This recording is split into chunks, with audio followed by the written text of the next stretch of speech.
那么及时的撤走，背景剑指还在，哪里可能有龙蛋？生死境也顶不住。你是无法进入神，相信我。从今开始，你就跟我吧。Halo semuanya, selamat datang di Ruang Sinema. Bagaimana kabar kalian semua? Semoga selalu sehat dan baik-baik saja. Sesuai jadwal, jadi pada hari ini kita akan kembali melanjutkan series Donghua Supreme God Emperor episode terbaru, yang mana ini adalah episode yang ke-423-nya. Bagi yang mau bergabung dan series ini, kita sudah sediakan playlistnya. Jadi kalian bisa dengan mudah mencari di mana episode awal dari series ini. Sebelum kita mulai episode terbarunya, kita akan melihat dulu apa saja yang telah terjadi pada episode sebelumnya. Tepatnya pada episode 422. Di Senin kemarin, Muyun telah merasakan kalau klan roh tidak lama lagi akan datang. Jadi karena itulah ia pun meminta teman-temannya untuk bergegas pergi meninggalkan gunung ini. Namun fokus mereka sempat alihkan kepada segel tulang naga yang akhirnya lepas juga. Ini pun membuat mereka bisa melihat betapa melimpahnya tulang naga. Sayang sekali kedatangan dari klan roh mengganggu kelompok Muyun untuk mengambil tulang naga. Yang datang kemari adalah Kaisar Roh Luobu. Tujuannya tentu sama seperti mereka, yakni mengambil tulang naga. Namun dia dan Gunung Swankong sempat memiliki beberapa urusan yang belum diselesaikan. Jadi ketika bertemu dan mereka, Luobu pun menjadi begitu kesal. Untuk Muyun sendiri tidak yang terlibat dalam pertarungan mereka. Jadi dirinya pun memutuskan untuk pergi saja bersama kelompoknya. Walaupun sempat ditentang oleh Luobu, tapi dengan kekuatan aliansi darah, klan roh tentu tidak ada apa-apanya. Selepas menjauh dari tempat itu, Muyun meminta kelompoknya untuk menjadi tempat yang aman. Sedangkan dirinya akan menyelesaikan masalah ini terlebih dahulu. Selain itu ada juga sesuatu yang ingin Muyun lakukan. Sekarang kita akan melanjutkan episode terbarunya. Sesuatu mulai terjadi yang mana ini pun sempat menyebabkan sedikit goncangan. Sepertinya inilah yang sejak tadi ditakuti oleh Muyun. Orang-orang dari aliansi darah pun bergegas pergi meninggalkan tempat itu. Sedangkan Muyun sendiri masih berada di sini. Di sisi lain, Xuan Yunde bersama dan Han Yun mencoba untuk mengambil tulang naga. Namun ini tidak semudah yang mereka pikirkan. Tidak mau ketinggalan, Luobu juga berencana untuk menyimpan semua tulang naga itu.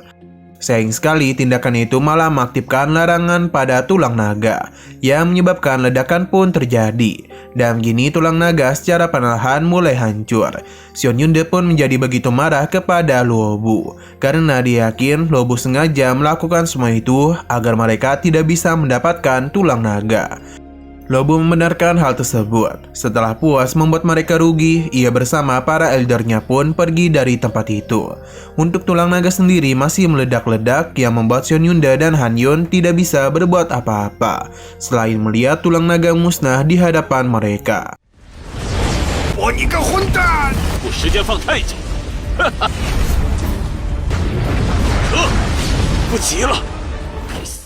Orang-orang ini mencoba untuk melarikan diri karena jika sampai terkena pecahan tulang naga, maka tentu akan membahayakan nyawa mereka saja. Bai Xingtian mencoba untuk menghancurkan tulang naga itu, tapi semua ini tidak semudah yang dirinya kira. Alhasil, Xuan Yunde pun mulai menganggapnya remeh. Alasan mengapa Bai Xingtian tidak bisa menghancurkannya adalah karena permukaan dari batu itu telah menyerap kekuatan tulang naga. Jadi lebih baik mereka pergi saja daripada harus meninggoy tertimpa bebatuan. Di tengah pelarian Xuan Yunde dan Bai Xingtian, mereka pun berpapasan dengan Abang Muyun yang sedang santuy-santuy saja. Dan pedang yang dirinya miliki, Muyun pun sangat mudah memotong bebatuan yang mengarah kepadanya. Bai Xingtian dan juga Xuan Yunde menjadi bertanya-tanya bagaimana bisa Muyun sekuat itu. Ia sama sekali tidak kesulitan memotong bebatuan di sana. Bai Xingtian mulai yakin kalau Muyun pasti mengetahui suatu rahasia di sini. Karena di saat yang lainnya berusaha melarikan diri, hanya Muyun saja yang berani mendekati tempat ledakan terjadi. Bai Xingtian terus berpikir dan mulai mengira-ngira kalau Muyun pasti berencana untuk mencari sebuah harta.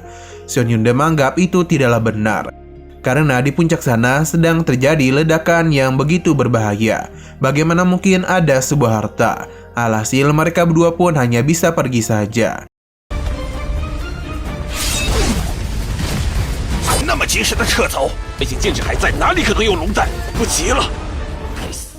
Untuk Muyun sendiri tahu kalau di sini sama-sama ada rasa jiwa naga. Rasa penasaran pun terus menghantui Muyun. Jadi karena itulah ia akan melakukan pengecekan terlebih dahulu. Terlebih lagi seekor naga memiliki sifat alami yang suka mengumpulkan harta karun. Jadi dia penasaran di manakah naga itu menyembunyikan semua harta miliknya. Muyun yang naik ke atas puncak akhirnya mengetahui kalau terdapat sebuah gua. Jadi dia pun bergegas masuk ke dalam sana. Namun Muyun tidaklah sendirian. Karena sang Raja Serigala Hitam sudah terlebih dahulu berada di sini. Untung saja serangan itu masihlah mampu untuk ditahan oleh Muyun. Hanya saja kini kondisi Raja Serigala Hitam sudah tidak baik-baik saja. Karena sebelumnya dia itu bertarung dalam waktu yang cukup lama dengan para tetua. Ketika Muyun ingin mengakhiri penderitaannya, serigala itu pun berbicara. Ia memberitahu kalau tanpa dirinya Muyun tidak akan bisa memasuki makam dari Raja Naga. Ternyata Raja Serigala ini adalah peri bintang yang ditugaskan menjaga tempat ini. Hanya saja Muyun tidak langsung percaya kepadanya. Raja Serigala mencoba untuk membuktikan kalau perkataan itu memang benar. Ia pun mulai mengubah dirinya menjadi bentuk manusia. 生死境已顶不住。你是无法进入神，相信我，本就是机。 Ia mengakui kalau memang sulit bagi serigala hitam untuk meningkatkan kekuatan mereka sampai ke level peri binatang. Tapi dulu dirinya itu pernahlah bertemu dengan Raja Naga. Ia yang kala itu sekarat dibantu oleh Raja Naga. Berkat itu jugalah Raja Serigala pun bisa naik ke level bintang peri. Muyun merasa kalau naga yang sedang ia bahas adalah naga 7 warna. Muyun penasaran bagaimana naga itu bisa mati.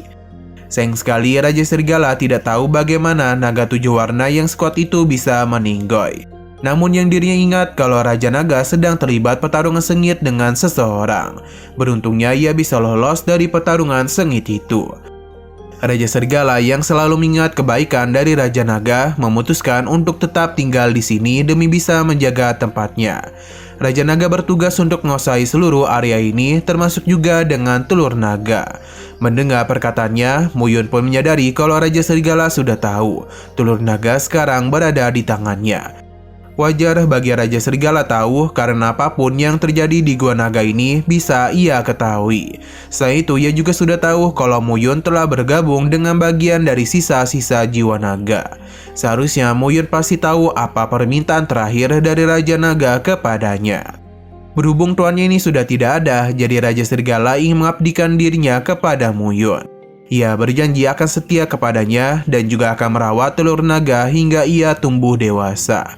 Lebih tepatnya, ialah yang akan melindungi telur naga. Hanya saja Muyun masih belum percaya kepadanya, karena ia yakin Raja Serigala pasti akan menghabisi dirinya dan juga mengambil telur naga ketika kondisinya sudah pulih. Raja Naga hanya bisa tertawa saja, karena bagaimana bisa ia melakukan semua itu, karena untuk bisa menetaskan telur naga, ia membutuhkan keberadaan dari Muyun. Tanpa bantuannya, tidaklah mungkin bagi Raja Serigala untuk bisa menetaskan telur naga. 整个龙的部分龙魄，应该是知道。他怎么死的？我要跟在你身边，恢复后杀我，夺回龙蛋。是保证龙蛋的安危。若不借助你的力量， Muyun bisa saja mempercayainya, asalkan Raja Serigala mau membuat segala rahasia hidup dan mati kepadanya. Sebenarnya Raja Serigala tidak mau melakukan tindakan itu. Namun hanya inilah yang dimaui oleh Muyun. Pada akhirnya Raja Serigala pun setuju. Kini Muyun mulai memperlihatkan sesuatu. Yang mana ini tidak bukan adalah segel rahasia hidup dan mati. Setelah berhasil memasangkan segel itu, Raja Serigala sudah boleh mengikuti dirinya. Mulai sekarang Raja Serigala meminta untuk dipanggil sebagai roh hitam saja. Ia akan selalu berada di sisi telur naga. Berhubung kondisinya belum pulih, jadi Muyun memberikannya sebuah pil yang bisa menstabilkan tubuhnya yang sedang terluka. Ketika mereka telah kembali ke aliansi darah, barulah Muyun membuatkannya pil Void Immortal agar bisa memulihkan kondisi dan kekuatannya. Padahal itu membuat roh hitam terkejut. Karena bagaimana bisa seorang manusia bisa menyempurnakan pil sekelas itu, bahkan sekelas pil Void Immortal. Dia yakin di 3000 dunia kecil belum ada yang bisa melakukannya selain Muyun.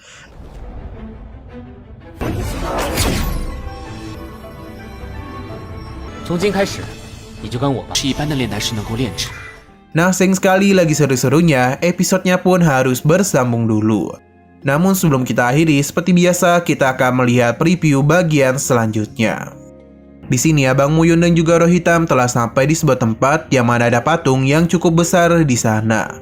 Di sini Muyun pun tertawa sambil menanyakan sebenarnya siapa yang telah merancang patung sebodoh itu. Roh Hitam memberitahunya kalau pada 10.000 tahun yang lalu, Yang Mulia Muyun sendirilah yang membuatnya. Apa yang dia katakan barulah menyadarkan Muyun kalau orang bodoh itu ternyata adalah dia sendiri. Dia yang awalnya menjelek-jelekan patung itu berencana untuk menyimpannya karena takut kebodohannya terdahulu diketahui oleh banyak orang. 这是谁这么蠢，设计这么个造型？还有谁有这样的手段？今日我就要把这雕像给。 Oke, sekian dulu pada video kali ini. Untuk video selanjutnya akan segera hadir. Jadi bagi kalian yang ingin mengikuti series ini, langsung saja klik subscribe dan aktifkan loncengnya. Terima kasih yang sudah menonton video sampai habis. Jika kalian suka pada video ini, klik like dan share ke teman-teman kalian tentang channel ini. Dan ditunggu aja kelanjutannya. Oke, sampai jumpa di video selanjutnya.